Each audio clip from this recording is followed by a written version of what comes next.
Welcome back to the Double Egg. I'm one half of the show, Hey Jai Picks. The other half of the show, the Parlay. Joining me in to break down some UFC Vegas 76. Let's get into it.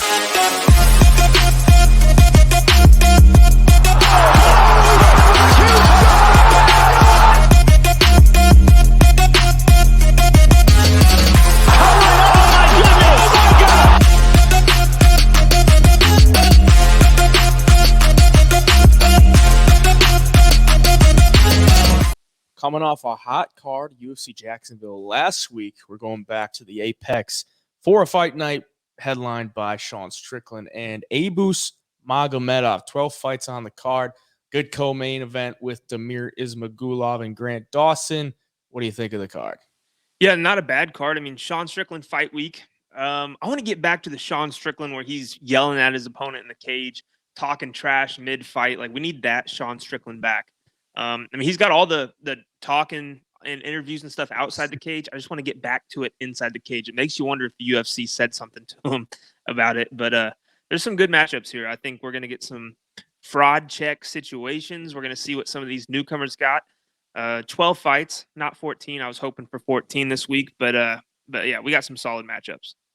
Yeah, hopefully don't lose any due to any weight misses or weight cut issues. But yeah, we're looking to stay hot going into this week. We're going to give our predictions for every fight on the card here on YouTube. But if you want our bets for the card, you can join the Double Leg Premium. The link will be down in the description below. And if you just want the plays for this week, you can wait until Friday and you could get the instant download then. So stay tuned for that. But without any further ado, let's get into it with the main event. Sean Strickland coming in at minus 135 again against Abus Magomedov, who's sitting at plus 135, over under 3.5 rounds, minus 133 for the over, plus 133 for the under. As always, odds are presented by BetOpenly. 1% juice, you're eliminating the house, so all of your bets are going to go against another bettor out there. You're not going against the house, so that's why you get these beautiful odds. As you see, 32 years of age for both fighters. Abus Magomedov, 4-1 in his last 5. Sean Strickland, 3-2, coming off the win to Nasruddin Imavov, which he took on short notice. That was at 205. Now he's going to have to cut down to 185 once again. Not a fun cut for him, but he's coming in here against Abus Magomedov, who has one fight in the UFC, and he's already getting a main event of a fight night and a ranked opponent. His only win against Dustin Stoltzfus took him 19 seconds with the front kick to the mouth and then punched him out with a good uppercut and a couple follow-up shots. So a good first performance, but he's getting a big step up in competition here. He's 3-1-1 in the PFL and lost in the PFL championship to Lewis Taylor. Got knocked out in 33 seconds. And I'm pretty sure most people, if you know anything about Abus Magomedov, it wasn't a good look the way he got knocked out. It looks like he got struck by lightning or something. Like he got out. So that's going to be a picture in a lot of people's heads. But coming off a dominant win in the UFC, it's tough to judge what he really has, at this level. And obviously Sean Strickland been around the top of the division for a while. He's got fights against Alex Ferreira, got knocked out. Fights against Jared Cannonier, split decision loss. That was just back in December of 2022. And we just saw Jared Cannonier put it on Marvin Vettori in dominant fashion. Wins over Jack Hermanson, Uriah Hall, Christoph Jocko, Brendan Allen, which ages pretty well. But yeah, I mean, you know what you're going to get from him. He's going to stand in front of you, and he's going to kickbox with you. And he had to mix in the kicks a lot more against Imavov because apparently the judges didn't like that he wasn't doing that against Jared Cannonier. But for the most part, I mean, he's just a tough dude. Like it's nothing crazy as far as the skills go, but he's just going to go and wear you down. Like, he can go forever. He's going to be there in the late rounds. He can take most people's punches as long as they're not Alex Pereira left hooks. He's fairly durable, but he can get caught and he will play with fire. So Abus Magomedov, pretty explosive. I mean, I would assume if Abus wins, he wins inside the distance. I don't think he's going to be as strong as Sean Strickland in those later rounds. So I don't know, maybe a live betting opportunity for Sean Strickland if he can make it past the first round or two. But even at this price, like you're getting him near a pick 'em against the guy who has one fight in the UFC. Like it's kind of tough to deny that. But at the same time, Magomedov, you don't bet against Magomedovs. Like you just don't. So yeah, this is a tough one to be honest, because there's of the unknowns. But what are you thinking? Yeah, it is tough because it feels like really cut and dry on which side you should pick and what's going to happen. I mean, you know exactly what we're getting from Sean Strickland. It's the same style, it's the same game plan nearly every time he steps into the octagon.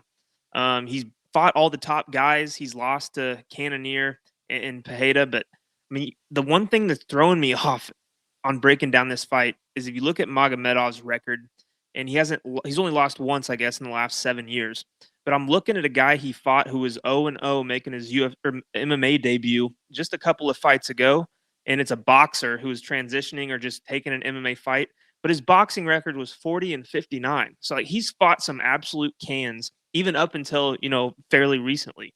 What he did against Dustin Stoltzfus, he looked phenomenal. He looked strong and explosive. But at the end of the day, it's Dustin Stoltzfus. So hard to get a read on him at this level. I mean, you're making a big jump. You're going from the PFL. You're fighting guys making their MMA debut who are actually boxers.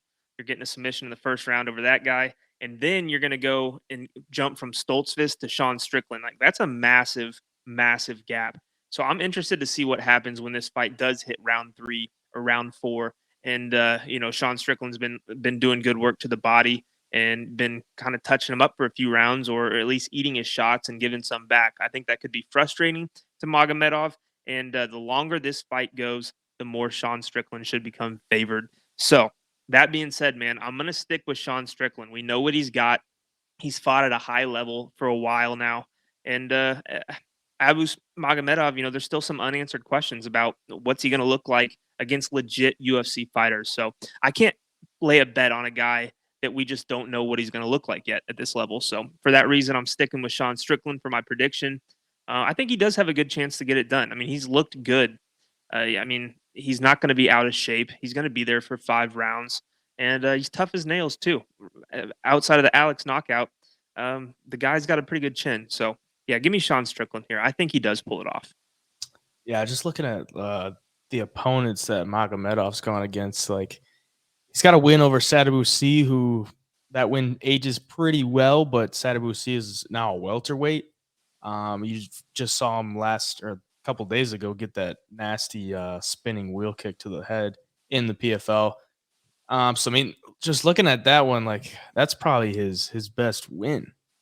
And just coming in here against Sean Strickland, who he's seen pretty much everything, I would assume. I mean, he's always training too. It's like it's not really like he takes too much time off. He's always in the gym getting the sparring rounds in, and yeah, I'm with you. I mean, I think you have to go with Sean Strickland just because of the unknowns. You know what you're getting. Like if you're taking a bet on Magomedov, I get it's plus money, and he could go out there and just starch Sean Strickland, kind of like Ferreira did. Like it was generally the same kind of odds against Alex Ferreira in this fight. And everyone was like, okay, he should just take him down because that's the easiest way to go about it. But I mean, he can't really probably not going to take down Abus Magomedov. And he's a little bit more well-rounded, but there's just so many unknowns. And if it was like plus 200 for Magomedov, I'd be more willing to take it. But I mean, at plus 135, it's like there's not too much to really bite off the bone there. And if it keeps moving, closer to a pick 'em, it's going to look better for Sean Strickland to me. So, yeah, I'm going to go with Sean Strickland and just hope that he doesn't get clipped in the first couple of rounds. And if he does make it past the first round or two, maybe look at those live odds and see if he could take over. Yeah. And you know what this really reminds me of is it kind of reminds me of Sean Strickland's last fight against Nasruddin Imavov. I mean, you got another guy who's 6'3", who's fast, who is really explosive. And Sean Strickland was able to just put it on him in the later rounds, especially. And he was able to hang with him on the feet early and, eventually just took over the fight. And I could see the exact same thing happening here.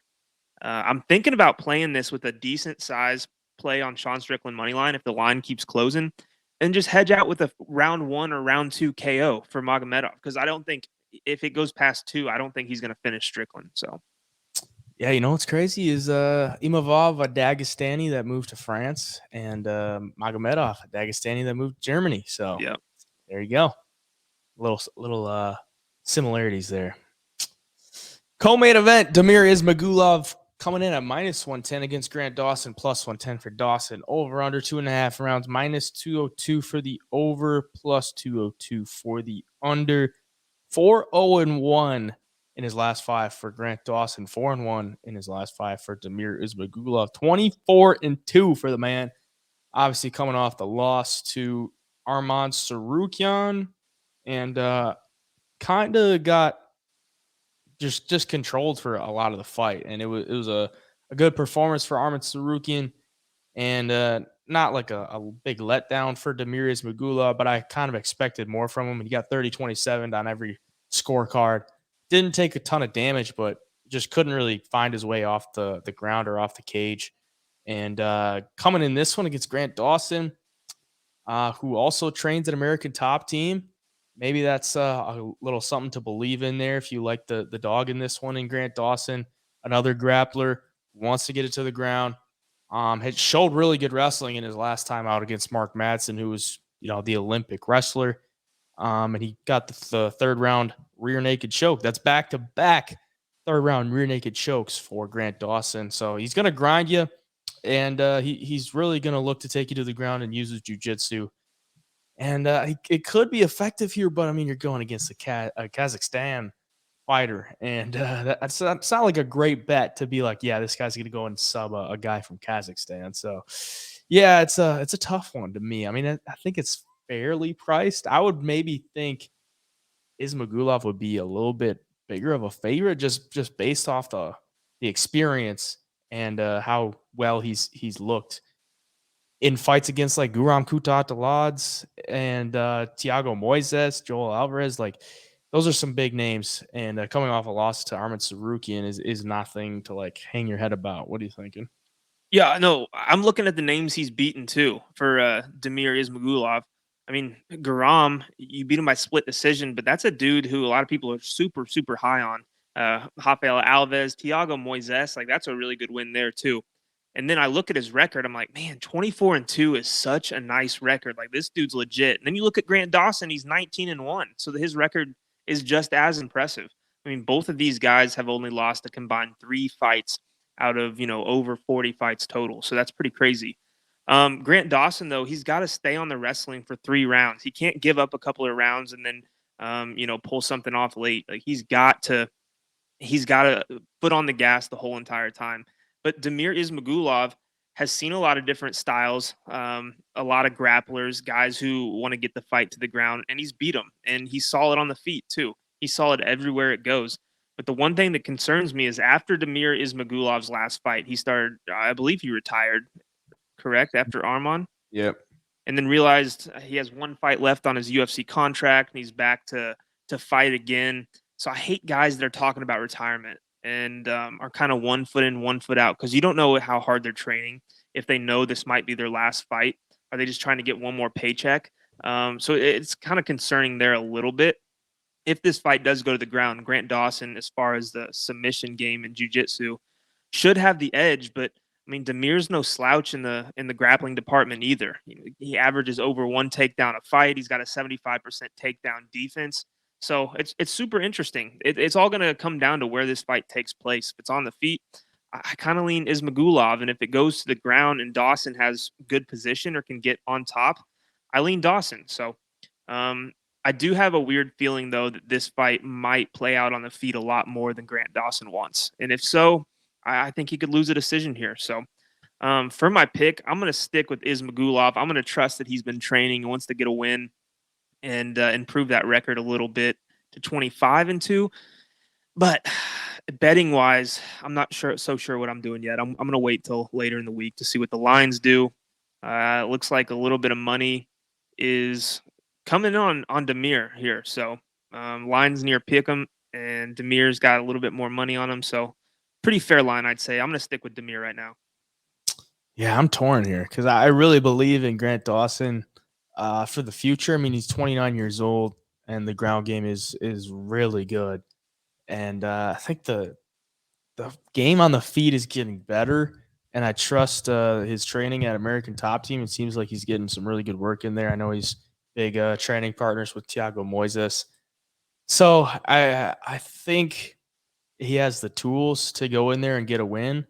But Demir is just so well rounded, and I think with him flirting with retirement, I'm going to go with Grant Dawson for the sake of the pick. Don't know if there's enough to put a bet on it at this moment, but yeah, I'll take him for the pick, and I'll keep an eye on the line as the week goes on. A welterweight bout here. Max Griffin coming in at plus 220 against Michael Morales, who's minus 220. Over under 2.5 rounds, minus 147 for the over, plus 147 for the under. The undefeated Michael Morales, 14-0, coming in against Max Griffin, who could easily be on quite the win streak for himself. I mean, the only loss within the past 5 fights was to Neil Magny, and it was a split decision loss. Otherwise, he'd be on a 5-fight win streak, coming off the win to Tim Means, which was also a split decision back in October. And I'm looking at this one. Like, he's a veteran, 37 years old, against a guy who's 24 years old. And he looks like a killer, Michael Morales does. Looks like he's got a lot of tools, but something tells me it could be a letdown spot. But either way, I think he's the better fighter at this stages in their career, and I think he's got a much higher ceiling, obviously. And I have a tough time picking against him, but Max Griffin has a way to like make the fight close. You know, I mean, he's in these close fights, a lot of cage control. He's got some pretty good movement from the outside. He's going to be in and out, so he could make this fight closer than the odds would entail. But I don't think I could pick against Michael Morales in this spot. What do you think?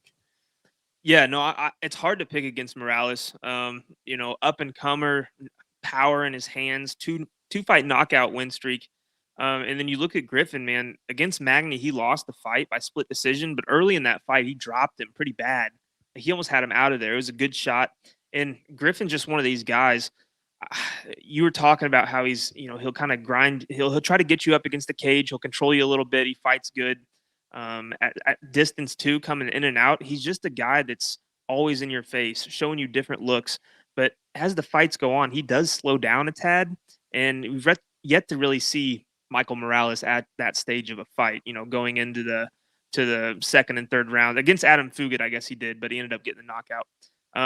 But against like a guy like Griffin, who's going to put some volume on you, I mean, in the clinch, he's pretty damn good. I think he's got to go to the clinch and try to wear out Michael Morales a little bit. Because if you look at Morales too, the guy is strong. I mean, the dude's built.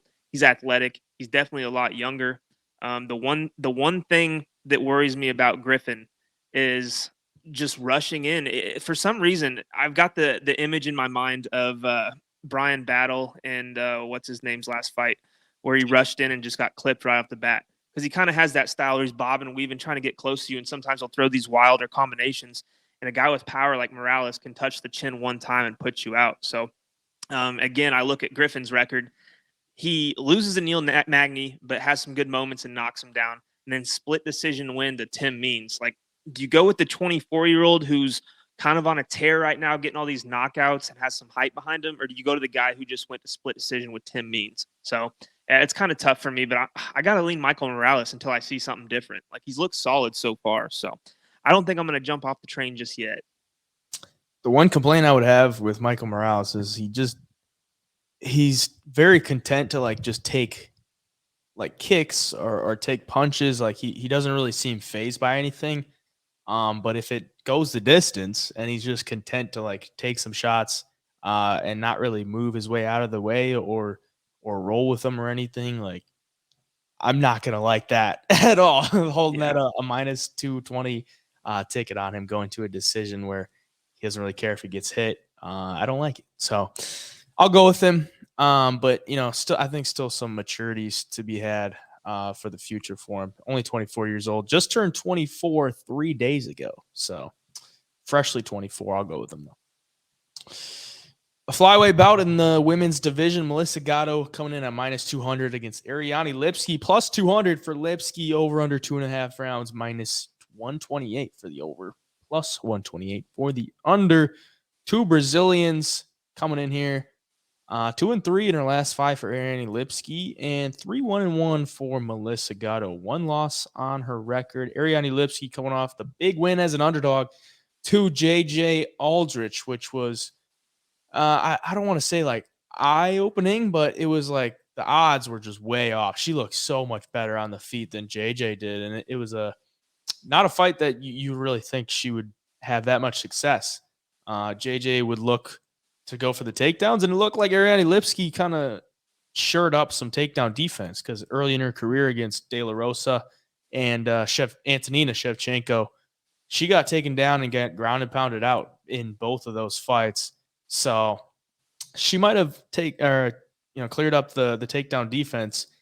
And in this one against Melissa Gatto, she's probably going to have to keep it on the feet if she wants a chance. Melissa Gatto is not terrible on the feet, but the submissions from her and the takedowns from her is probably going to be her best path to victory considering the history. But her last time out, she lost to Tracy Cortez by decision. And Cortez just took her down, kind of grinded her out throughout the fight. And I don't see Ariane Lipski doing that here. So that might explain why she's a little bit bigger of a favorite. But what are you thinking as far as the value side? Because obviously the line entails a pretty decent win percentage for Melissa Gatto, but seen any value on Lipski? I want to because, I mean, on the feet, she's not bad. She cashed as a big underdog in her last fight against JJ. So, but the knockout loss against Cachoeira, okay, Priscilla is, a savage on the feet. She knocks out people. But then Montana De La Rosa and Antonina Shevchenko, you're getting knocked out by. You beat Mandy Bone by decision. So, I mean, everybody beats Mandy Bone, though.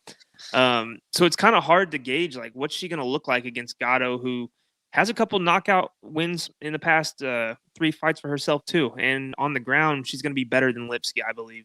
So it's kind of hard to gauge, like, what's Lipski's path to victory here. Obviously, she needs to keep it standing, but a girl like Gatto, who is getting better on the feet, throws decent volume with some decent accuracy. But if she gets on top on the ground, like, she's so good and dominant with her positions and looking for submissions. She does get some subs, but she'll land that ground and pound too. And let's see what she landed her takedowns at 33%. So it's not really a guarantee she's going to get it down. But if she does, I just see her taking over the fight. The one thing in this fight I'm kind of looking at, though, and call me crazy, but the under 2.5 right now, the public is heavily invested on the over 2.5 at 87% of the money on it and 86% of the bets. And you got the queen of violence, Ariane Lipski, who can strike. She could find a knockout. She could get knocked out by Gatto. And if Gatto takes it to the ground, she could get subbed too. So I kind of like that under 2.5. Sneaky little play there. It's going to be some plus money too. As a pick, though, I think Gatto gets it done. I think she is the better all-around fighter. I think she stays composed, and if she doesn't get the first 1 or 2 takedowns, strike a little bit and go back to it. I think she gets it to the mat at some point, and from there, I think you see her find the win. Yeah, I got a hard time getting to Lipski in this one because looks like Melissa Gatto's on the sauce, man. That girl is juiced up. I can tell you that. Her only loss is she's coming off her only loss. I would assume she's coming in here like pretty pissed off after losing that one to Tracy Cortez. It's been over a year too, so she's been out for a little bit. She had to withdraw against Julian Robertson back in September, and she's getting a fighter here who's coming off a big cash as an underdog, and she's an underdog again in Lipski. Women's MMA is always tough because it seems like you never really know what you're going to get. But yeah, for the pick, I'm going to go with Melissa Gatto. I just think she's got more ways to win this fight. And I don't mind the under 2.5 because both fighters got the finishing ability wherever the fight goes. Like Ariane Lipski's got a knee bar in the UFC. The jiu-jitsu is not terrible. It's pretty good offensively. I don't know how good it is defensively, but yeah, Melissa Gatto, 6 of her 8 wins are by finish. So she's very explosive when it comes to that. So yeah, for the pick, I'll go with Gatto. A lightweight bout, Ismail Bonfim. Bonfim is back. Minus 270 for him. Plus 270 for Benoit Saint-Denis. Over under 1.5 rounds. Minus 165 for the over. Plus 165 for the under. 10-1 for Benoit. 19-3 for Ismail, but quite the winning streak for him. 5-0 in his last 5. But you go even further than that. He hasn't lost a fight since he lost to Renato Moicano in 2014. His other losses to Jefferson Lucas, who can't even find a Tapology profile for him. But the other loss is Adriano Moraes, who was went with the trilogy against Mighty Mouse in 1 championship. So the losses aren't bad at all. Then his win in his debut against Terrence McKinney, which seems like a lot of people have switched up on Ismail Bonfim because people were all over Terrence McKinney at that price, but not you and I. You and I we know Ismail Bonfim. That guy is a stud, and he pulled off the upset of probably the not maybe the year, but like the line was so close and the money was so far on Terrence McKinney's side that's like Vegas made a bag on that fight. I could tell you that. And we called it. Ismail Bonfim he's super good, like on the feet, on the ground. His only losses are by sub. So maybe some ground problems, but I don't see that being like too big of a problem in this one. And as I said, he hasn't lost in a very long time. So yeah, these Bonfim brothers are looking scary, but Benoit is never an easy out. Like the guy is as tough as they come. 10-1 is only lost to Zaleski Dos Santos back in 2021, which was a pretty it could have been stopped. So I mean he's just a tough dude. Since then, a rear naked choke win against Stoltz and a right hook knockout against Gabriel Miranda last time they were in Paris, so almost a year ago. This one he's coming in as quite a big of a dog, and I don't know, like that's some pretty heavy chalk on Ismail Bonfim. Are you willing to lay that? I don't think so because it's like he's flipped now. You know, he was near picking with Terrence McKinney. All the money was on McKinney, and now he's a big favorite with all of the money on him, and probably rightfully so because of his name. I mean, everybody's super high on Ismail Bonfim and Gabriel Bonfim right now. They're going to become fan favorites, so it doesn't surprise me that all the money's coming in on him. And you look at Saint Denis. I mean, that fight against Lipski Dos Santos, man, he was getting just torched. I mean, that fight should have been stopped how many times? Isn't that the fight with the ref who got fired mid-event in Abu Dhabi? Yeah. So, I mean, the dude is tough and he takes a lot of shots, but he takes a lot more shots than he gives out. And that scares me here. He does have a submission just 2 fights ago, and he does get a lot of takedowns. And with that, he is always looking for subs. And if you look at Bonfim's record, he's got 3 submission losses. So seems like people back in the day were taking Ismail Bonfim down and finding those finishes. But it seems like he's kind of ironed that part of his game out a little bit as he's progressed and as he's gotten more mature. And he's become a pretty damn good and well-rounded fighter. I do think he wins here. I think this could look a little bit like the main event we saw last week with Topuria and Emmett. I think, you know, you got Saint Denis, who's tougher than hell, who gives some good shots too, swings with a lot of power and ill intent. But I think Bonfim's going to be more technical, probably more sharpened, I guess, on the feet, I would say. I think he'll be the better striker, the more polished striker. And I mean, the dude's got some confidence and he's riding quite a wave of hype right now, too. I do think he gets it done, but I don't think it's going to be quite as easy as everybody sees. I think the first round could be close, could be interesting. And then Bonfim just kind of outclasses him from there. I don't know if he finds the finish this weekend.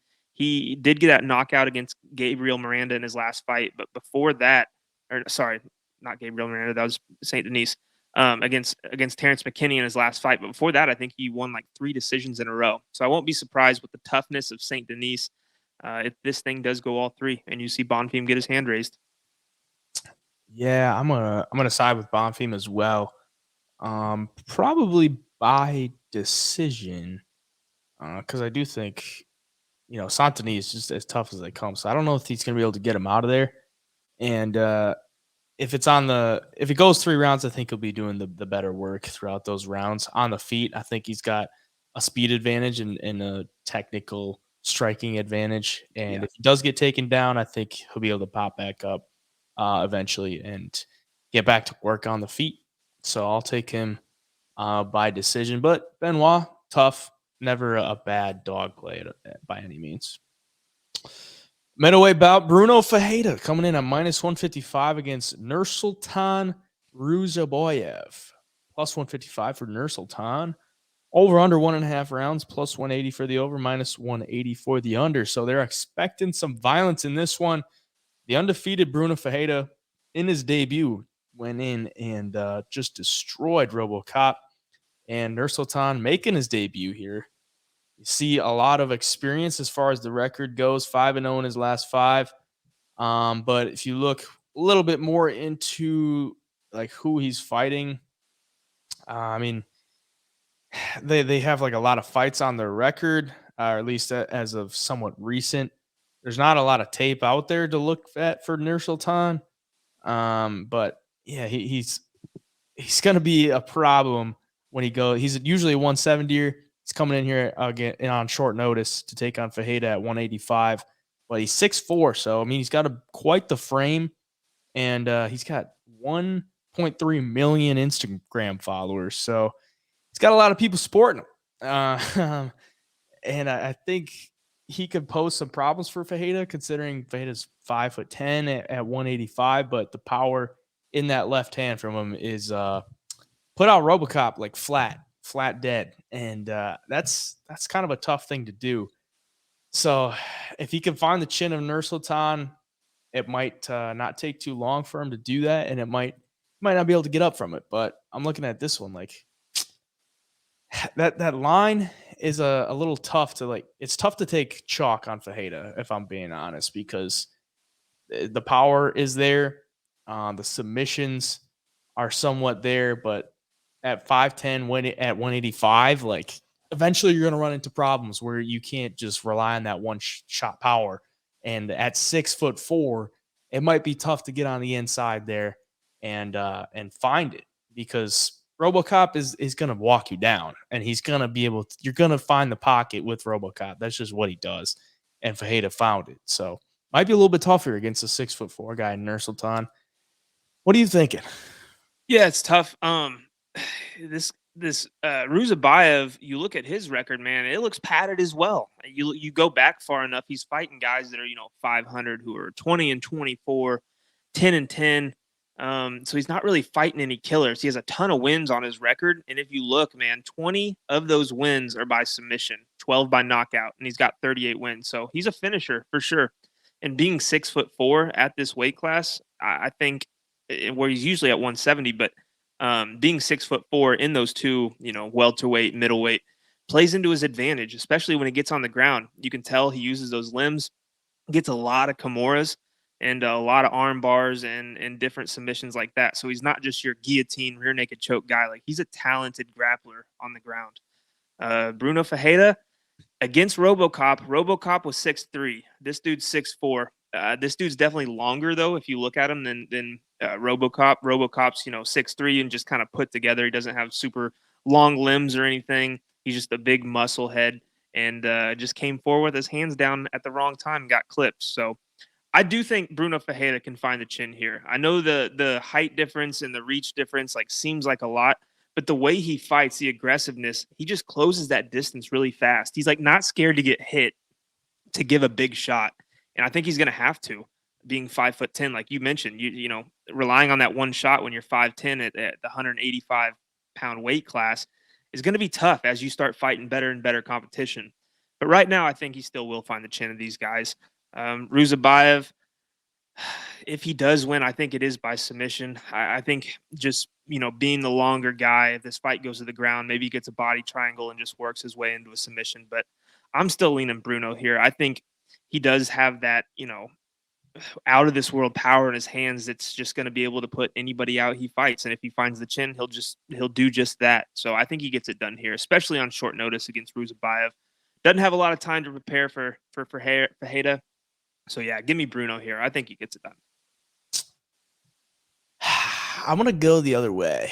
Whew. Not like a confident play, but I just look at it like, for one, Ruziboev's head looks freaking huge compared to his frame. Like, if he gets hit in the head by Ferreira, it's a pretty big head, so I think he could absorb some stuff. But the grappling, he loves that Kimura, and he uses it a lot to sweep. If you watch the tape, like if he's on bottom, he'll use that Kimura to sweep and get a reverse. But yeah, I don't know, just something about Nursultan. He trains at a good camp in Philadelphia, and the submissions are already there. And then he's got a guy like Sean Brady that he trains with, and I think that's probably the path to victory for him. Long limbs, maybe a club and sub type thing. But even at 6'4", if he can stay at range, it's probably gonna be frustrating for Ferreira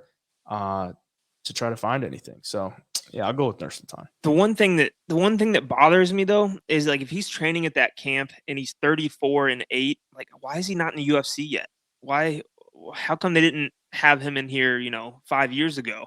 It just, something screams that padded record, and maybe he's not quite UFC level. I just got to be a reason he's not in the UFC yet at 34-8. How about this though?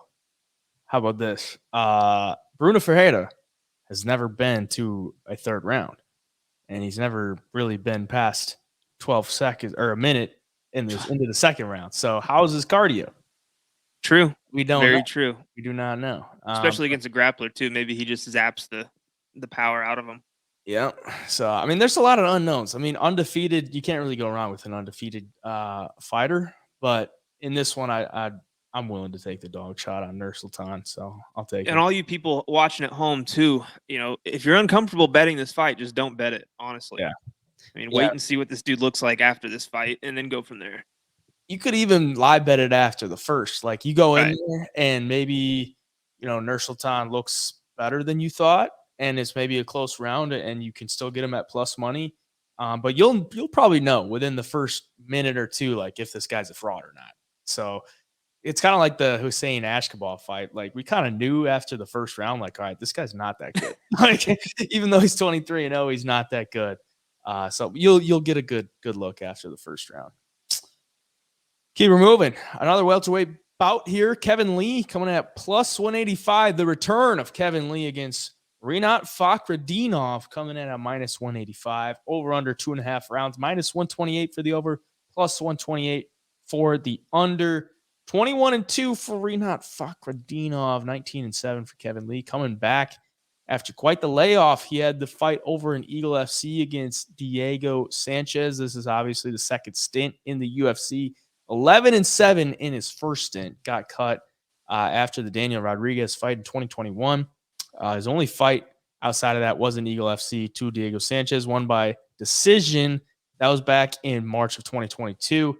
Coming in here a year and 4 months later against Rinat Fakhretdinov, who looks like a problem when it comes to the grappling. I mean, just completely destroyed his opponents in his first two UFC fights. You look at the fight against Michailidis, he got a 30-26 on two of the judges' scorecards. And then the fight against Brian Battle, he got a 30-25 on two of the judges' scorecards. So 14 minutes of control time against Battle and 13 minutes against Michailidis. So, yeah, I mean, he's taking care of business as far as those guys go. Coming in here against Kevin Lee, who's obviously got the wrestling pedigree, bit of a layoff, some knee injuries as well. You taking the man Kevin Lee to come in here and get a win as a dog? Oh man, I'll get into that. But how about the UFC welcoming Kevin Lee back with a guy like Rinat Fakhretdinov? I mean, god damn. The dude's looked like a savage against Brian Battle, like you said, dominated 30-25 on judges' scorecards. He was supposed to fight Michael Morales, and that would have been like your ideal fight to see where this dude's actually at, where both these dudes are actually at. But you don't want to put two prospects together that close, or two prospects that are, have potential in that division against each other so soon. But Kevin Lee, you just don't know what you're going to get with him at this point. Had this first stint in the UFC, leaves, goes to Eagle FC, has the fight with Diego Sanchez, which is just weird to me that he's even fighting him at this point. But Kevin Lee's a good wrestler, man. That's what's going to hold him into this fight and keep this fight closer, in my opinion, is that his wrestling pedigree is pretty high. He's got some good submissions, good guillotine. And Fakhretdinov, is going to want to take the fight there. He's going to want to get it down and do exactly what he did to Brian Battle. And I think it's going to be a lot harder to do that to Kevin Lee than it will be a guy like Brian Battle. The one thing that worries me would be Kevin Lee's gas tank, his, willingness to want to really fight anymore at this level. Is he trying to get a paycheck here? Is he actually serious about this and wants to make a little run in the UFC? Like, those are all unknowns that I wish I knew right now before I was going to put my money on him here. Because I do think that Fakhretdinov, you look at his record, he's fought a lot of guys in the past who are 0-0, making their UFC or MMA debut. A lot of guys with not the best record. But so far in the UFC against Michailidis and Brian Battle, he's passed the test with flying colors. So that should tell you he's at least a pretty legit fighter. But now you get to take on Kevin Lee, who's got that wrestling pedigree. So I just think it's going to be a closer fight than people think. Kevin Lee has fought the Charles Oliveira's, Rafael Dos Anjos, Daniel Rodriguez in his last fight in the UFC. So, I mean, he's seen really good fighters in there and hasn't beaten, a lot of guys. He has beaten Gregor Gillespie and Edson Barboza, subbed Michael Chiesa, which is a feather in your cap with Chiesa's grappling pedigree. So I think this fight's closer than people think. That's all I'm going to leave it at. For the pick, I'm going to be really, really bold and say Kevin Lee gets it done here. I'm not fully expecting him to. I'm not confident in the least bit, but I do think if he can stuff some takedowns and get back up, if he does get taken down, he will definitely be the more technical and polished striker on the feet. And he does hit pretty hard too. So it's all going to come down to what shape Kevin Lee's in, where his mind's at. Yeah, I got to go with Rinat Fakhretdinov. Yeah, if you're betting, I'm not betting on Kevin Lee. I get you. Throwing a wild card out here. Those points were very valid because, the level of competition is obviously in Kevin Lee's favor. Rinat hasn't fought nearly the guys that Kevin Lee has, but I think just very different stages in their career. And this is like an insanely tough fight to come back to. Like, after the layoff, hasn't fought in the UFC in 2 years. This is a tough one. Like, if I was going to match him up with a guy that, isn't like too low level, but, probably someone that could give him some fits on the feet, like, I would be a little bit more willing to take Kevin Lee if he could use that wrestling as like offensive. But yeah, I just don't see him doing that against Rinat Fakhretdinov. Like, Rinat is just going to grab you and hold you, and he's content to stay there. I mean, he's absorbed 21 significant strikes through 30 minutes of his UFC career. So, he's really not taking much damage. He's just taking guys down and laying on them. And I think he can do similar things to Kevin Lee. If you look at his UFC stats, he's got 75% takedown defense, obviously fighting guys that are much better than the guys Rinat has fought. But at the same time, most people just aren't really looking to like take him down too much. Like, even in the fight against Gregor Gillespie, who's obviously a really solid wrestler, he only attempted one takedown, couldn't get it. And then Kevin Lee hit him with that kick, which was pretty dang nasty. If he wants to win this fight against Rinat, I think he's got to do something like that. If I'm going to be honest, I think he's got to put him out, because the longer this fight goes on, it's probably just going to be Rinat, racking up minutes as the fight goes on. So I think he's probably got to put him out in some fashion. That's kind of a tough thing to go on here. But if he can stuff takedowns early and maybe get in the head of Rinat to be like, dang, this guy, I can't take this guy down. What's going on? I've always been able to do this my entire career. Why can't I take this guy down? Maybe get him to exert a lot of energy in those first couple takedowns and not be successful at it. and gas him out a little bit, then I could see it taking over. But yeah, I got to go with Rinat Fakhretdinov. And even the hands, he's put guys out pretty hard with the hands. Like he's got decent striking. But if he just goes for those takedowns, I think he just racks it up and gets the win. So I'll go with Fakhretdinov. But glad to see Kevin Lee back. A little tough position for him. He's even on the prelims. So I don't know what the hell they're doing. Put him in the apex on the prelims against the Russian. Like, come on, man. That's no love there. I don't know. Maybe like at least throw him on like 290 or something. Like get him a little welcome back. But yeah. If you're betting on Kevin Lee, you're gambling on what's he been doing this last year. Like, has he been, trying to get better? And you're also gambling on hoping that the 2015, 2016 Kevin Lee shows up. The one thing that is interesting, though, you look at Hanat's age, and he's actually older than Kevin Lee, which surprised me because Kevin Lee, was fighting in the UFC when he was, fairly young. So, but he is a little bit older. Other than that, yeah, you're just banking on Kevin Lee being in a good mental spot, being physically in shape, and you hope he can just find that big shot somewhere. All the money is on Fakhretdinov, and he's only minus 200. I thought he might be a little bit bigger of a favorite than that, if I'm being honest.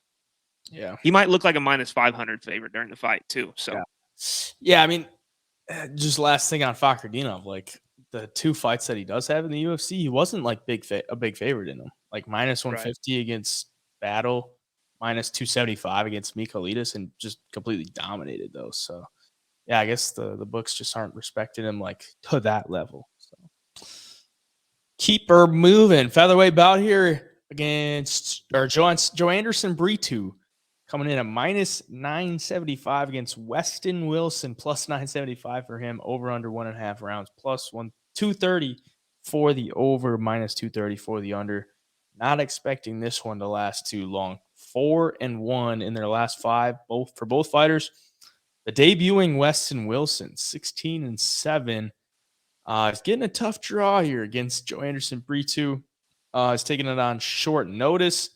Brito was supposed to fight Hussein Ashkabov, but Ashkabov had to pull out. And now he's getting Weston Wilson, who is training partner of Stephen Thompson, longtime training partner of Stephen Thompson. 34 years old, 6'1" though for featherweight, so he's a long dude. He's got a lot of submissions under his record, 11 to be exact. But he's been submitted 4 times. He's been knocked out once. He's never won a fight by decision. He's lost 2 by decision. So he's an all-action fighter. And he's coming in here against Joe Anderson Brito, who's got some big finishing ability himself. He's only won 2 fights by decision, the rest of them by submission or KO. 5 KOs on his record. His last time out, he submitted Lucas Alexander in the first round.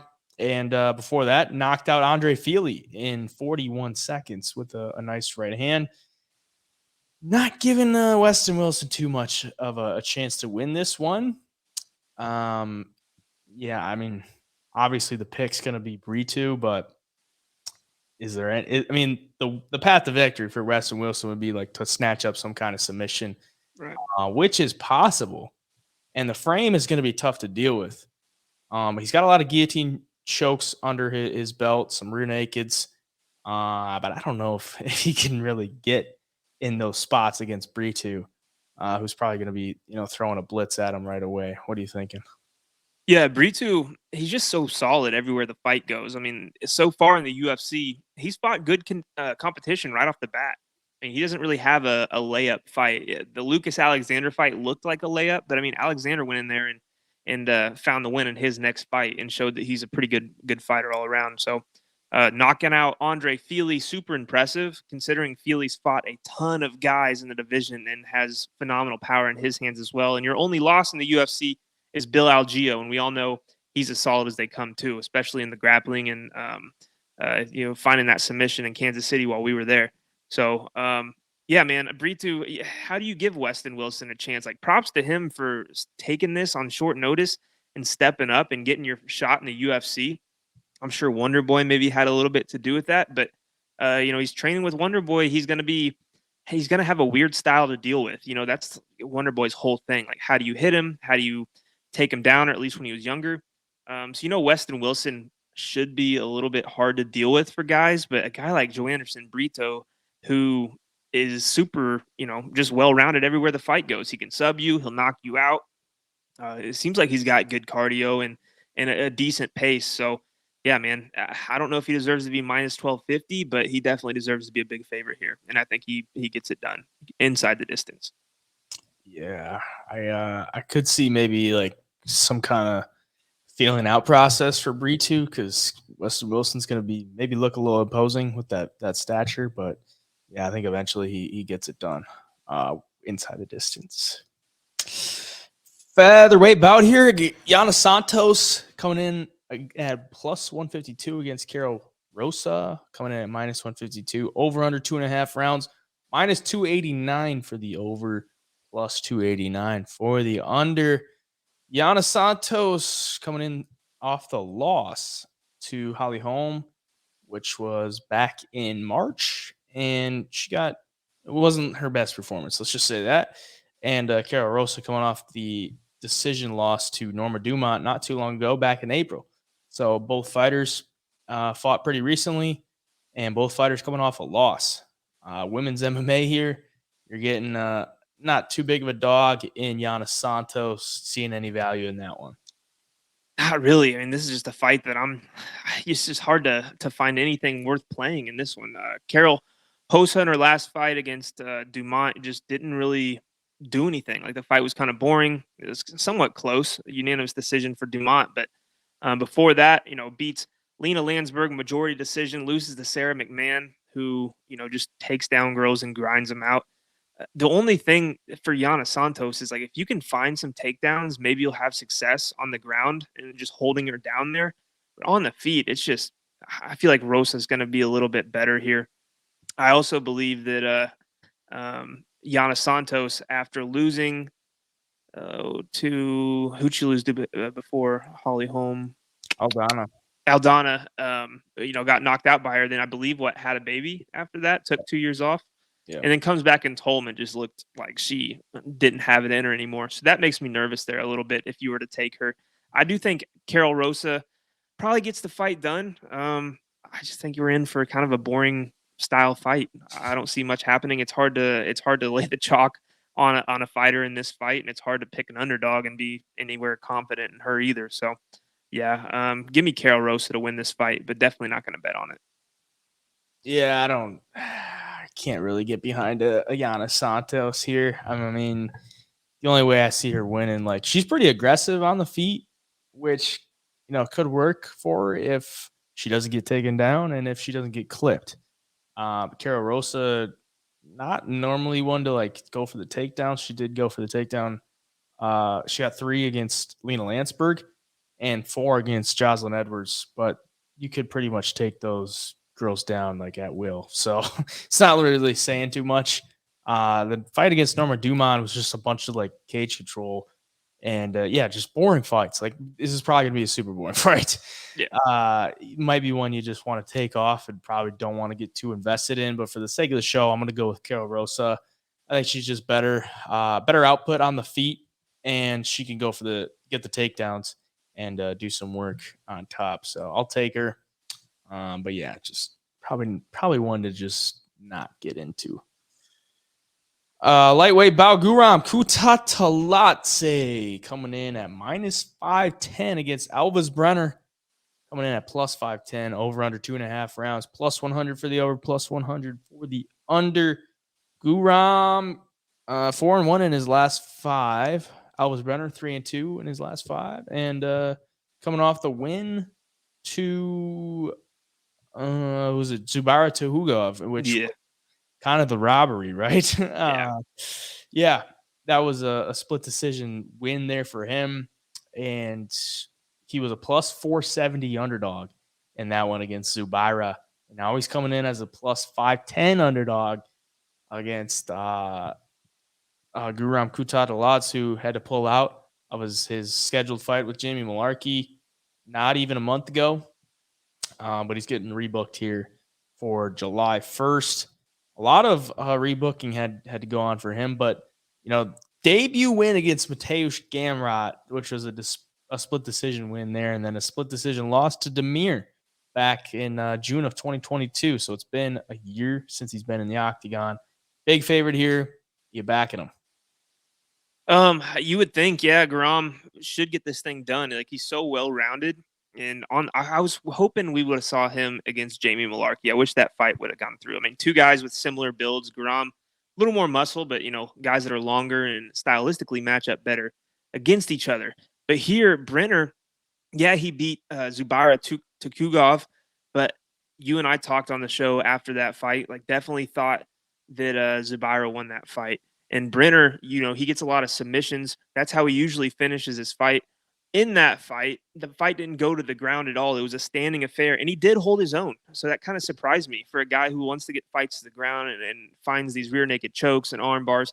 He looked decent on the feet. He threw good kicks up the middle, good teep kicks. He'll do some decent work to the legs. But, I mean, Zubaira and Garam Kutateladze are a big difference on the feet than each other. And I just think Garam's going to be too solid, too tough.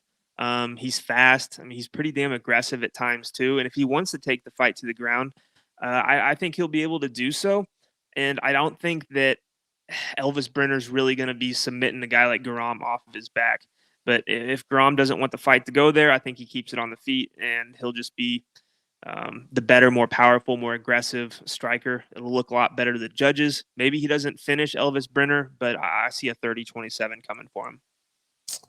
Yeah, Guram's kind of that like fan favorite that everyone kind of likes because he's associated with Khamzat Chimaev, trains at All Stars with Khamzat. But he never fights. And he never fights. So people are, whenever he's scheduled to fight, people get excited. So yeah, he's coming in here as a big favorite. I'm not like too confident in him though. I mean, this is a pretty big number at -510. Like, yeah, you're laying some pretty heavy chalk against a guy who just overcame those big odds against Zubaira Tukhugov. But Brenner training out of Shoot to Box. That's Charles Oliveira's team there. So, I mean, he's got the submission skills. He's got, 11 wins by submission.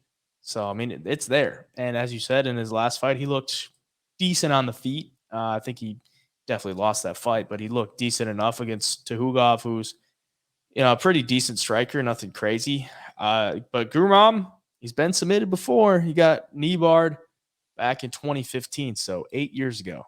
Put a lot of stock in that. No, I'm kidding. But yeah, it should be a Guram win here. Obviously, the win against Gamrot ages pretty well for back in 2020, but the inactivity is tough to like get too invested in a guy that you haven't really seen too much. But if he is still getting better and he comes in here against Elvis Brenner, it should be an easy win for him. And I'll take him for the pick, but a little too much chalk to get too invested in it to me. Maybe look for like a Guram by decision type thing because Brenner's never been finished. Those shoot to box guys are always really tough. So yeah, I would probably go Guram by decision.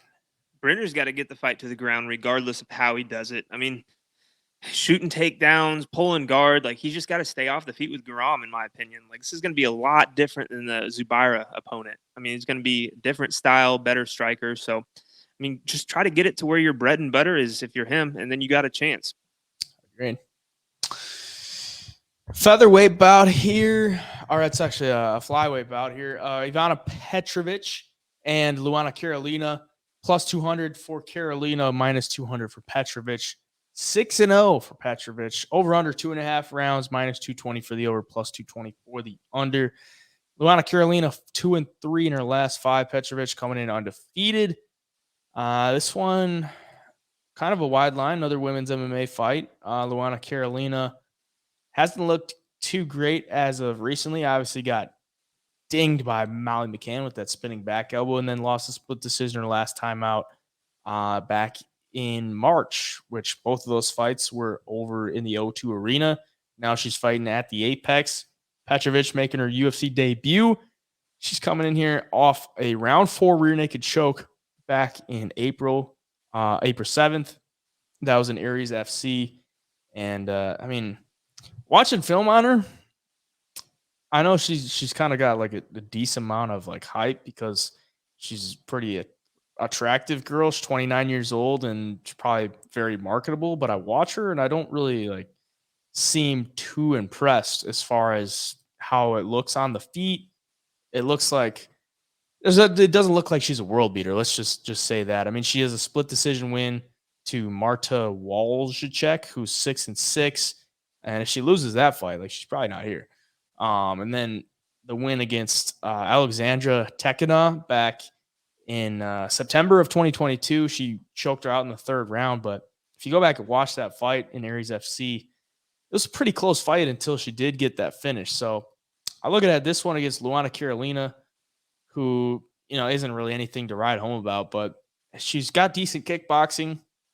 And if this is a standing kickboxing match, women's MMA, I would probably go with the dog, just considering the value and how things generally go with women's MMA. But Petrovic, if she can get it to the ground with Carolina, is probably her best route. And it's just a tough ask, I would think. But what are you thinking? Yeah, no, I think she's got to get it to the ground. Luana, she has fought some good competition. I mean, you look at her losses: Molly McCann, split decision to Joanne Wood. Like, that's not a bad fighter that you just went split decision with. You beat Lupi Godinez. That's a great win. Lose to Ariana Lipski by knee bar. That was the knee bar we were talking about earlier. She beat Priscilla Cachoeira too, which is a good win, and proved that you can go 3 rounds with a girl who hits hard like that. So on the feet, I think Luana Carolina could be the better striker here. I'm pretty sure she has like national championships in Muay Thai in Brazil. Like, she's a good Muay Thai fighter. So yeah, she's going to want to keep it standing. If Petrovic gets it on the ground, maybe she's too strong, too good. But again, she's not wowing you and she's not blowing you away with some of her performances. I know she gets a lot of finishes, but finishes over who at the end of the day? I mean, we've seen it. Who'd we see it with? Was it Sam Hughes who beat the girl that came in that was supposed to be this big dominant grappler? Yeah. And she just couldn't hang at the cardio department, couldn't get the takedowns. I could see a similar thing happening here, especially if Luana gets those body kicks going, tries to keep it on the feet, land the shots she usually does, make it close at least. And I think there's a decent amount of value on a plus 200 underdog here, especially one that's been in the UFC, who's fought some good fighters, strikers, grapplers. I mean, she's kind of fought them all. So yeah, you don't know what you're getting with Petrovic at this level. We see it in women's MMA all the time. To get a girl making her debut who's 7-0, hasn't fought anybody. She's a big favorite. She comes in and just gets wiped. So not saying it's going to happen here, but I think if you're betting, I don't think Luana Carolina is necessarily a bad play. Yeah, I gotta go. I'm gonna go with her for the pick as well. Yep, same. I just can't really get behind Petrovic. Just watching her on the feet, like the striking it's not like horrendous, but it just doesn't look like there's anything behind it. It looks like just window dressing for some kind of takedown attempt. She's got that Tabitha Hichi striking. And she got taken down early in her fight against Iwalina, and she couldn't really get back up to her feet for like a good amount of time. So yeah, I think the value's on the dog in this one, so I'll take her. The heavyweights, Alexander Romanov is back. Minus 125 for Romanov, plus 125 for Blagoy Ivanov. Over under 1.5 rounds, minus 175 for the over, plus 175 for the under. The man, Alexander Romanov. What version of Alexander Romanov are we going to get? Because the good version is pretty dang good. The bad version is horrendous. And he's coming in 3-2 in his last 5 on a 2-fight losing streak against Blagoy Ivanov, who's on a little bit of a losing, I guess, over his last 5. He's lost 3 of his last 5. So, yeah, he looks so much older than he really is. Mm-hmm. But he's really not too old. I mean, 36 years old compared to 32 years old for Romanov. I would think Romanov looks a lot younger, but only 4 years in age difference. And the line isn't too wide. So we're looking at this one for Romanov. Obviously, he wants to get the takedowns, but Blagoy is a tough man to take down. I mean, he's been he's got that combat sambo background, and he doesn't really get taken down too much. 70% takedown defense. He just fought Tabura, who looked to take him down, and he landed his one takedown that he looked for. But when he did get him down, he held him there. That was the third round. Kind of gassed out Blagoy and just kind of wore on him in that last round to secure the win.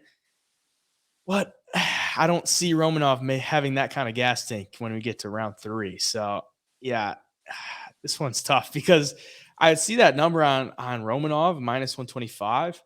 And that's like not really a number that we've really been getting on him because he's been a pretty big favorite in his fights before the Volkov fight.